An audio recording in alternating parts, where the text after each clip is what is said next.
तो बच्चों कैसे हैं आप लोग? बढ़िया। चलिए आज हम लोग पढ़ेंगे बेटा general organic chemistry. General organic chemistry के फर्स्ट लेक्चर में मैं आप लोग को पढ़ाया था इंडक्टिव इफेक्ट। मैंने आप लोग को बताया था इंडक्टिव इफेक्ट होता क्या है। इसके पहले लेक्चर में आप लोग को पढ़ा चुका हूं। मैं ये भी आप लोग को बताया था कि इंडक्टिव इफेक्ट दो टाइप का होता है, एक प्लस आई इफेक्ट और दूसरा minus I effect. Plus I effect ऐसे ग्रुप जो इलेक्ट्रॉन डोनेट करते हैं वो प्लस आई इफेक्ट शो करते हैं, और जो इलेक्ट्रॉन एक्सेप्ट करते हैं वो क्या करते हैं, माइनस आई इफेक्ट शो करते हैं। ठीक, तो इलेक्ट्रॉन विड्रॉइंग ग्रुप हमेशा माइनस आई इफेक्ट शो करते हैं। तो चलिए आज हम लोग जानेंगे माइनस आई इफेक्ट के बारे में। ठीक, माइनस आई इफेक्ट। तो माइनस आई इफेक्ट कौन से होते हैं? Electron withdrawing group. Electron withdrawing group हमेशा माइनस आई इफेक्ट शो करते हैं। ठीक, इलेक्ट्रॉन विड्रॉइंग ग्रुप मतलब जो दूसरों से इलेक्ट्रॉन एक्सेप्ट करे, जो दूसरों को इलेक्ट्रॉन खींच ले अपनी तरफ, अट्रैक्ट कर ले। कौन कौन से होते बेटा? दो टाइप के ग्रुप हमेशा माइनस आई इफेक्ट शो करते हैं। एक फर्स्ट पॉजिटिव चार्ज एटम, ऐसे एटम जिसके ऊपर हमेशा पॉजिटिव चार्ज हो वो हमेशा दूसरों का इलेक्ट्रॉन अपनी तरफ अट्रैक्ट करता है। दूसरा point unsaturated hydrocarbon. Unsaturated hydrocarbon में एल्कीन और एल्काइन आते हैं। इनकी इलेक्ट्रोनेगेटिविटी ज्यादा होती है और इलेक्ट्रोनेगेटिविटी ज्यादा होने की वजह से ये इलेक्ट्रॉन अपनी तरफ अट्रैक्ट करते हैं। ठीक, तो एक पॉजिटिव चार्ज एटम और सेकेंड अनसैचुरेटेड हाइड्रोकार्बन, दो टाइप के ग्रुप जो होते हैं बेटा वो माइनस आई इफेक्ट शो करते हैं, पॉजिटिव चार्ज एटम और अनसैचुरेटेड हाइड्रोकार्बन। अब इस दोनों टाइप के ग्रुप में सबसे ज्यादा माइनस आई इफेक्ट कौन शो करता है वो बताता हूं। पॉजिटिव चार्ज एटम का जो माइनस आई इफेक्ट लगता है वो हमेशा ज्यादा शो करता है, उसका माइनस आई इफेक्ट ज्यादा लगता है अनसैचुरेटेड हाइड्रोकार्बन की तुलना में। ठीक, तो सबसे ज्यादा पॉजिटिव चार्ज एटम को हम लोग आगे रखेंगे। जब भी इसका सीरीज बनाएंगे तो उसमें पॉजिटिव चार्ज एटम को आगे रखेंगे और अनसैचुरेटेड हाइड्रोकार्बन को हम लोग क्या करेंगे, पीछे रखेंगे। तो इसमें आते कौन है, चलिए ग्रुप के सीरीज याद करते हैं। माइनस आई सीरीज, माइनस आई सीरीज में सबसे फर्स्ट आता बेटा Nr3+, फिर NH3+, फिर NO2, फिर Cn, फिर COOH, फिर फ्लोरीन, फिर क्लोरीन, फिर ब्रोमीन, फिर आयोडीन, फिर OR ग्रुप, इसके बाद OH ग्रुप, इसके बाद C ट्रिपल बॉन्ड CH, और इसके बाद फिनाइल ग्रुप, और इसके बाद विनाइल ग्रुप। ये माइनस आई सीरीज वाले ग्रुप हैं। इतने जो ग्रुप हुए ये सब के सब माइनस आई इफेक्ट लगाते हैं, और ये मेन ग्रुप हैं। और भी आते हैं माइनस आई सीरीज के अंदर, लेकिन ये बहुत ही मैंने मेन में लिख दिए हैं। चलिए देखते हैं Nr3+ का सबसे ज्यादा क्यों लगता है माइनस आई सीरीज में, सबसे ज्यादा इसका माइनस आई इफेक्ट क्यों लगता है, उसका रीजन भी बताते हैं बेटा। तो देखिएगा, इसको आप लोग याद ही करना पड़ेगा। मैं यहां पे लिख दे रहा हूं MTR, मुझे तुम रट लो, इसको आपको रटना ही पड़ेगा, लेकिन मैं आपको याद करने का तरीका भी बता दूंगा, इसको कैसे याद करना है, किस तरीके, किस बेसिस पे ये इसी सीक्वेंस में आया। ठीक, तो सबसे पहले Nr3+, फिर NH3+, फिर NO2, फिर Cn, फिर COH ग्रुप, फिर fluorine, chlorine, bromine, iodine, OR group, OH group, C triple bond CH, phenyl group and vinyl group. ठीक, तो चलिए मैं आप लोग को माइनस आई सीरीज Nr3+ का सबसे ज्यादा क्यों लगा, NH3+ का कम क्यों लगा, वो रीजन बताता हूं।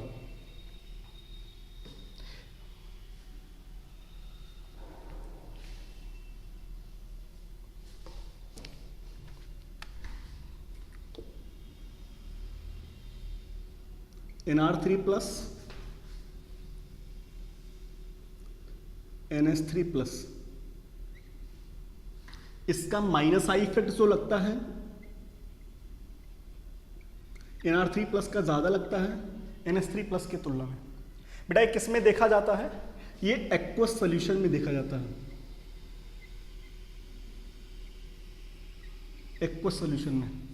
गैसियस स्टेट में अगर पूछेगा माइनस आई इफेक्ट इन दोनों में किसका ज्यादा लगता है, तो गैसियस स्टेट में NH3 प्लस का ज्यादा होता है। ठीक, वो भी बताऊंगा क्यों। चलिए देखिएगा, एक्वस सॉल्यूशन के अंदर मैं बात करूं तो NR3 प्लस और NH3 प्लस एक्वस फॉर्म में है, मतलब उसमें सॉल्वेंट है, सॉल्वेंट के फॉर्म में मैं वाटर बोल दे रहा हूं, तो या कोई अदर सॉल्वेंट बोल सकते हैं। NR positive charge, NH positive charge. ठीक, चलिए देखिएगा, तो बेटा इस पे यहां पे वाटर जब भी किसी आयन को किसी सॉल्वेंट में मिलाया जाता है तो उसका सॉल्वेशन होता है। सॉल्वेशन कहने का मतलब सॉल्वेंट उस आयन के चारों तरफ को घेर कर उसको न्यूट्रलाइजेशन करने की कोशिश करते हैं। इसी प्रोसेस को अपन लोग क्या बोलते हैं? सॉल्वेशन। तो जब NR3 प्लस का सॉल्यूशन होगा या NH3 प्लस का सॉल्यूशन होगा तो इसमें भी वाटर मॉलिक्यूल इसका सॉल्वेशन या इसका हाइड्रेशन कर रहे होंगे। ठीक, NR3 प्लस में मैं बात करूं, अगर इसको वाटर मॉलिक्यूल अगर घेरें तो कुछ इस तरीके से इसको घेरेंगे।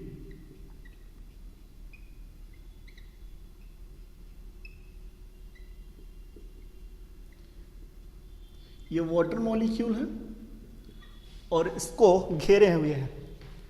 NH3 के बारे में अगर बात करूं तो यहां पे कुछ इस तरीके से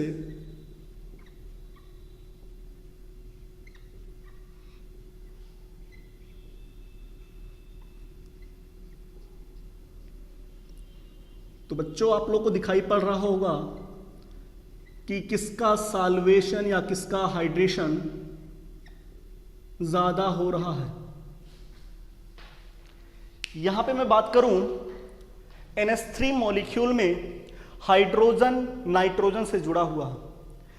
जब भी किसी भी मॉलिक्यूल में अगर हाइड्रोजन नाइट्रोजन से, ऑक्सीजन से, फ्लोरीन से जुड़ा हो और उसी मॉलिक्यूल में कोई अदर एटम जैसे ऑक्सीजन हो, क्लोरीन हो, फ्लोरीन हो, लोन पेयर दे रहा हो तो वहां पे एक बॉन्ड बनता है जिसे अपन लोग बोलते हैं हाइड्रोजन बॉन्ड या हाइड्रोजन बॉन्डिंग। तो बेटा यहां पे ऑक्सीजन के पास लोन पेयर है और ये हाइड्रोजन बॉन्डिंग कर रहा है।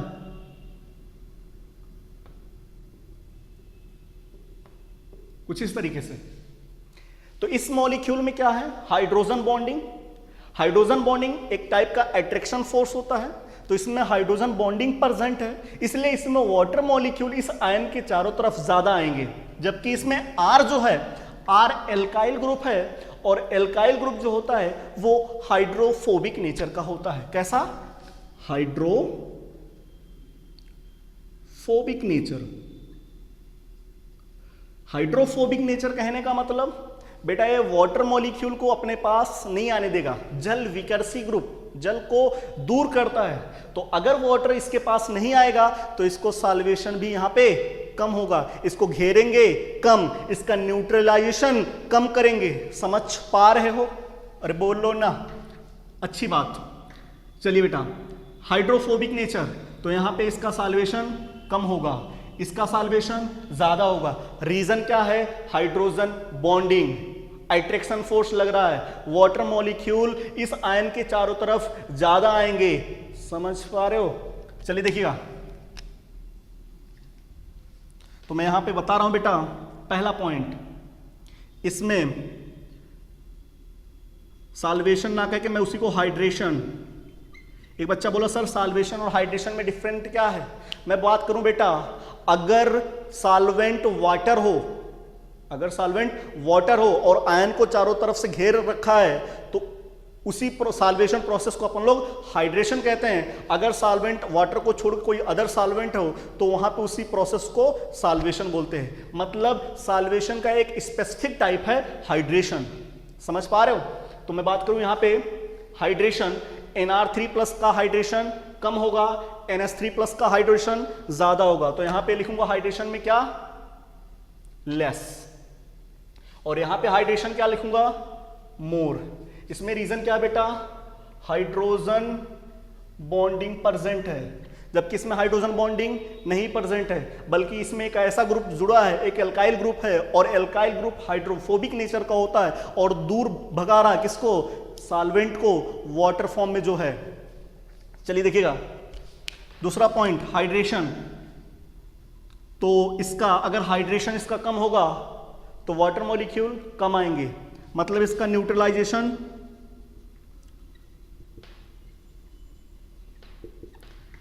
वाटर मॉलिक्यूल अपना लोन पेयर इसे कम देंगे तो इसका न्यूट्रलाइजेशन कम होगा, जबकि यहां पे लोन पेयर नाइट्रोजन को ज्यादा मिलेगा, जिससे उसके ऊपर पॉजिटिव चार्ज क्या हो जाएगा, धीरे धीरे धीरे कम होता चला जाएगा। तो यहां पे इसका न्यूट्रलाइजेशन क्या होगा बेटा, कम होगा, और इसका न्यूट्रलाइजेशन क्या होगा, ज्यादा होगा।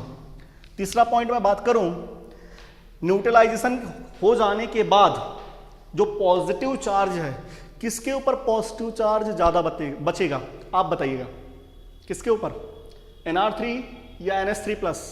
इसके NR3+, बिल्कुल सही है, NR3+ के ऊपर पॉजिटिव चार्ज ज्यादा बचेगा। क्यों? क्योंकि बेटा इसका न्यूट्रलाइजेशन कम हुआ है, तो पॉजिटिव चार्ज तो नाइट्रोजन के ऊपर ज्यादा बचेगा। तो remaining positive charge, remaining positive charge यहां पे मोर और यहां पे लेस। तो बेटा जब इसके ऊपर पॉजिटिव चार्ज ज्यादा बचा है, मतलब इसे इलेक्ट्रॉन की जरूरत ज्यादा है, इसे इलेक्ट्रॉन की जरूरत कम है, तो किसका माइनस आई इफेक्ट ज्यादा लगेगा, आपको दिखाई पड़ गया होगा NR3+ का। तो यहां पे बात करूं, माइनस आई इफेक्ट ज्यादा किसका लगेगा, इसका मोर और इसका लेस। ठीक, तो ये एक्वस सॉल्यूशन के अंदर NR3+ का माइनस आई इफेक्ट ज्यादा लगता है एज कंपेयर टू NH3+, ये है इसका रीजन। ठीक, चलिए मैं गैसियस फॉर्म में ऐसा क्या हुआ, गैसियस फॉर्म में NR3+ का कम लगता है माइनस आई इफेक्ट, किसके कंपेयर में, NH3+ के कंपेयर में। ठीक, तो वो उसका रीजन क्या है वो भी हम लोग देख लेते हैं। ये आप लोग को क्लियर हो गया? अरे बोलो, अच्छी बात है।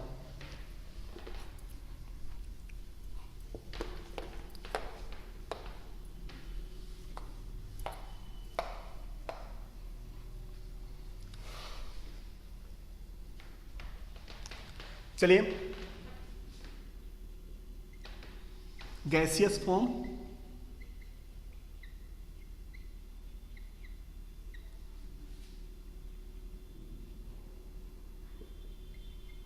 NR3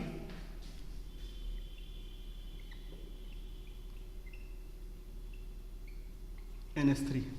ठीक, चलिए देखिएगा बेटा, अभी मैं इसके पहले लेक्चर में आप लोग को बताया था जो एल्काइल ग्रुप होते हैं या सेचुरेटेड हाइड्रो जो कार्बन होते हैं, चाहे वो एल्केन हो या एल्काइल ग्रुप हो, उनका हमेशा लगता है plus I effect. Plus I effect मतलब वो इलेक्ट्रॉन डोनेट करते हैं।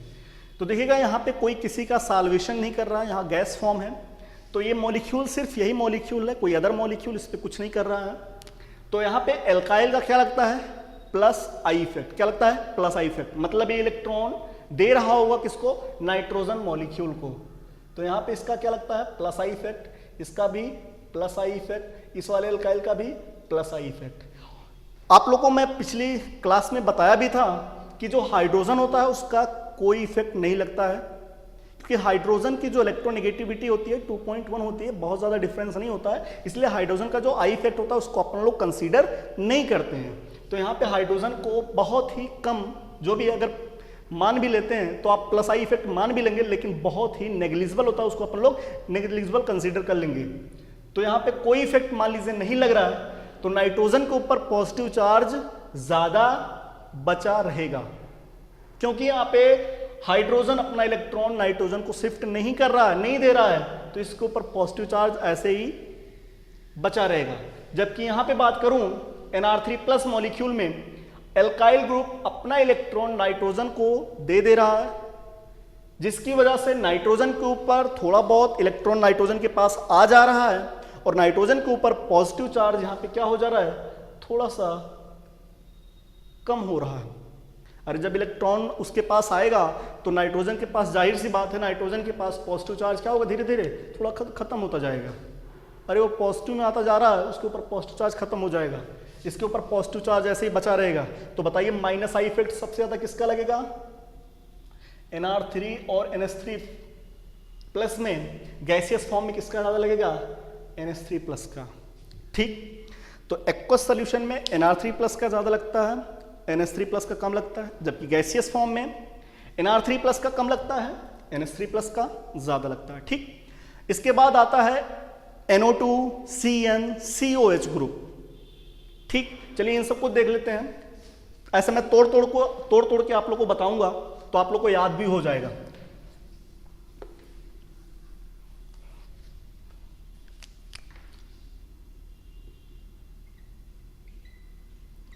NO2 CnCOH। तो बेटा ये देखा गया है इलेक्ट्रोनेगेटिविटी के बेसिस पे। किसके बेसिस पे, ये जो सीक्वेंस रखा गया इसका माइनस आई इफेक्ट NO2 का ज्यादा लगता है सबसे ज्यादा, फिर Cn का, फिर COH का। वो किसके बेसिस पे, on the basis of electronegativity. कैसे, अगर मैं यहां पे बात करूं नाइट्रोजन का, जो सेंट्रल एटम है नाइट्रोजन है, नाइट्रोजन का जो हाइब्रिडाइजेशन है, 1 sigma bond, 2 sigma bond, 3 sigma bond, तो 3 सिग्मा बॉन्ड हाइब्रिडाइजेशन इसका होगा sp2। इसमें कार्बन के पास 1 सिग्मा, यहाँ पे भी 1 सिग्मा, यहाँ पे 2 सिग्मा है, 2 पाई है, तो कार्बन का हाइब्रिडाइजेशन क्या होगा, sp। यहाँ पे कार्बन का हाइब्रिडाइजेशन 1 सिग्मा, 2 सिग्मा, और यहाँ पे 1 सिग्मा, 3 सिग्मा, और 3 सिग्मा का होगा sp2। ठीक, हाइब्रिडाइजेशन आप लोग को आता ही होगा, क्योंकि 11th क्लास में आप लोग को हाइब्रिडाइजेशन पढ़ाया जाता है केमिकल बॉन्डिंग में। ठीक, चलिए देखिएगा इलेक्ट्रोनेगेटिविटी। बेटा जो इलेक्ट्रोनेगेटिविटी होती है सबसे ज्यादा sp हाइब्रिडाइजेशन का होता है, फिर sp2 का जो इलेक्ट्रोनेगेटिविटी होता है वो sp का ज्यादा होता है, इसके बाद थोड़ा सा कम हो जाता है sp2 में, और sp3 में बहुत ही कम हो जाता है। लेकिन वो भी डिपेंड करता है कौन से एटम का हाइब्रिडाइजेशन sp3 है या sp2 है या sp है। ठीक, नाइट्रोजन का sp2, इसका जो इलेक्ट्रोनेगेटिविटी होता है बेटा वो होता है 3.5 के अप्रॉक्सीमेटली। कार्बन का sp इसका sp2 और कार्बन का sp, इसका जो इलेक्ट्रोनेगेटिविटी होता है 3.25, और कार्बन sp2 का जो हाइब्रिडाइज इलेक्ट्रोनेगेटिविटी होता है sp2 का वो होता है 2.75। ठीक, नाइट्रोजन के sp3 का जो इलेक्ट्रोनेगेटिविटी होता है बेटा वो 3 होता है। ठीक, sp2 का 3.5 होता है, और sp का अप्रॉक्स 3.6 या 3.7 के आसपास होता है। तो बताइए क्या यहाँ पे इसकी इलेक्ट्रोनेगेटिविटी ज्यादा है, बिल्कुल। तो ये एटम जब भी किसी से जुड़ेगा तो दूसरों का इलेक्ट्रॉन ज्यादा अट्रैक्ट करेगा, अरे बोलो, बिल्कुल। फिर इसके बाद 3.25 वाला अट्रैक्ट करेगा, फिर इसके बाद 2.75 वाला। ठीक, ये है on the basis of electronegativity. NO2 का सबसे ज्यादा, फिर Cn का, फिर COOH का। अब हम लोग बात करते हैं हैलोजन का।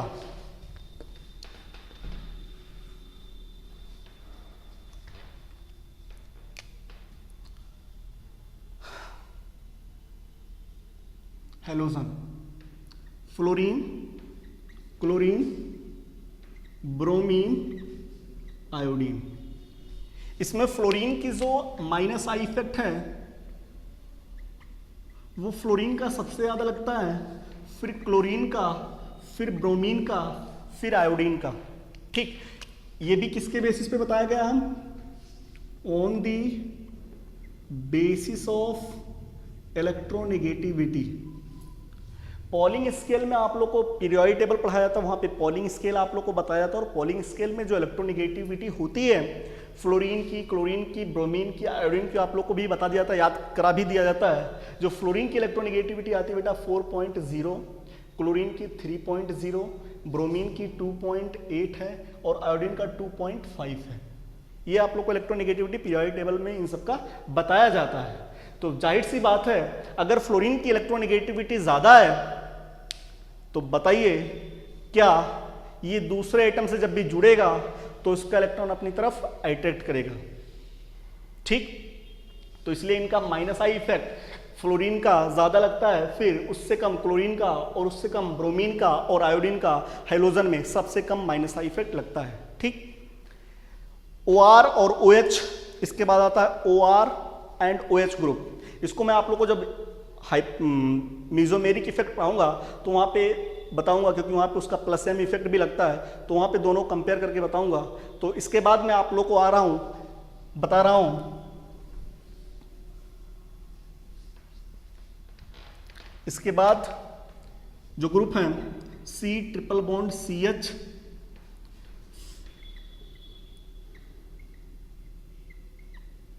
फिनाइल ग्रुप, और इसके बाद विनाइल ग्रुप। ये भी किसके बेसिस पे बेटा? इलेक्ट्रोनेगेटिविटी के बेसिस पे। यहाँ पे जो कार्बन है, इस कार्बन का जो इलेक्ट्रोनेगेटिविटी है वो है sp, और sp की जो हाइब्रिडाइजेशन sp है और इसकी जो इलेक्ट्रोनेगेटिविटी होगा वो होगा 3.25। इस कार्बन के पास ये देखिए कार्बन है, ये carbon 1 sigma bond, 2 sigma bond, 3 sigma bond, तो यहाँ पे हाइब्रिडाइजेशन क्या होगा? sp2। इस कार्बन के पास 1 सिग्मा बॉन्ड, हाइड्रोजन भी सिग्मा बॉन्ड से ही जुड़ा होगा, तो 2 सिग्मा बॉन्ड, और यहाँ 3 सिग्मा बॉन्ड, यहाँ पे भी sp2। ठीक, चलिए मैं बात करूँ, इसका इलेक्ट्रोनेगेटिविटी ज़्यादा है, 3.25 है, तो इसलिए इसका जो माइनस आई इफेक्ट है वो ज़्यादा लगेगा इस दोनों के कंपेयर में। फिनाइल और का हाइब्रिडाइजेशन sp2 है, और विनाइल में भी कार्बन का हाइब्रिडाइजेशन sp2 है, तो दोनों का इलेक्ट्रोनेगेटिविटी सेम होगा, वो भी कितना? 2.75 और 2.75। बिल्कुल सही बात। बट मैं यहां पे बात करूं, इसमें इन दोनों में इलेक्ट्रोनेगेटिविटी सेम है, लेकिन यहां पे दिखाई पड़ेगा नंबर। बेटा जो फिनाइल है वो 3 विनाइल से मिलके बना हुआ दिखाई नहीं पड़ रहा। ये देखिएगा, कार्बन के बीच में बॉन्ड है और एक बॉन्ड ऐसे, ये देखिए कार्बन के बीच में बॉन्ड, एक बॉन्ड ऐसे, तो मतलब एक विनाइल ग्रुप ये हो गया। ठीक, कार्बन के बीच में बॉन्ड है, एक बॉन्ड ऐसे, एक विनाइल ग्रुप ये हो गया। कार्बन के बीच में बॉन्ड है, एक बॉन्ड ऐसे, तो एक विनाइल ग्रुप ये हो गया। तो यहाँ पे फिनाइल 3 विनाइल से मिलके बना है, मतलब इसमें अगर एक लोग खींचेगा तो फिनाइल के अंदर 3 विनाइल मिलके खींचेंगे, इसलिए इसका माइनस आई इफेक्ट ज्यादा लगता है विनाइल से। समझ पा रहे? अरे बोलो, इसमें नंबर ज्यादा है, इसमें एक ही विनाइल है, जबकि इसके अंदर 3 विनाइल है, और इसका तो पता ही है इलेक्ट्रोनेगेटिविटी के बेसिस पे बताया गया है। ठीक, तो अब याद रख लीजिएगा, सबसे ज्यादा किसका?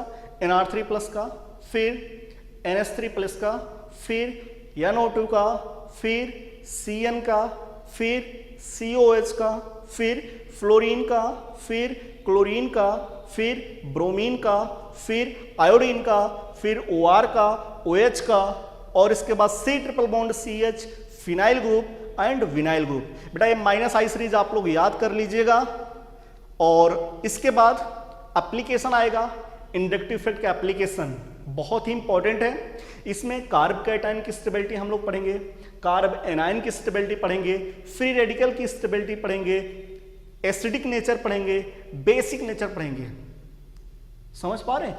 इतने एप्लीकेशन होते हैं इंडक्टिव इफेक्ट के। यही पांचों एप्लीकेशन रिजोनेंस में भी पढ़ना होता है, यही पांचों एप्लीकेशन हाइपर कंजुगेशन में भी पढ़ना होता है। समझ पा रहे हैं?